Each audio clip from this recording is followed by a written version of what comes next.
The Way of Will John.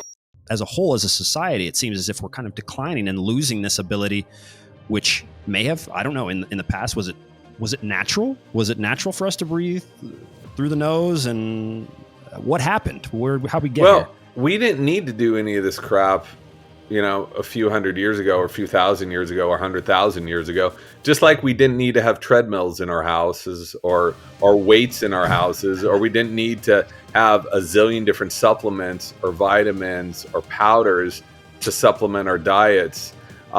Because we lived in an environment that gave all that stuff to us. We naturally walked our 10,000 steps a day. We naturally ate a whole bunch of different raw and whole foods that were good for us. We naturally breathed differently, and we know this from looking at skeletons. So what has happened in the last 300 to 400 years with the advent of industrialized foods, the human face has shrunk. It's gotten flatter and flatter and flatter and started growing backwards. It's gotten so flat and our mouths have gotten so small that teeth have nowhere else to grow. So they grow in crooked. So we're the only animal on the entire world, in probably the history of life on this planet, to have chronically crooked teeth. And if you don't believe me, look at some ancient skulls. And guess what you're going to see? Yeah, that seems the most crazy. Perfectly straight teeth, these wide faces, and most importantly, they had these huge nasal apertures, huge sinuses, larger airways. So we can't go back in time and say, did they have emphysema and asthma, and did they snore?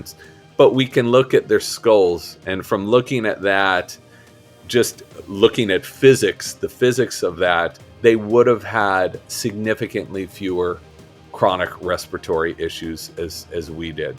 And so, you think that humans, that all life is just getting better and stronger and fitter.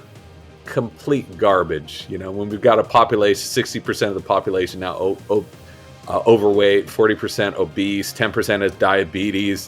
Does this look like progress to me?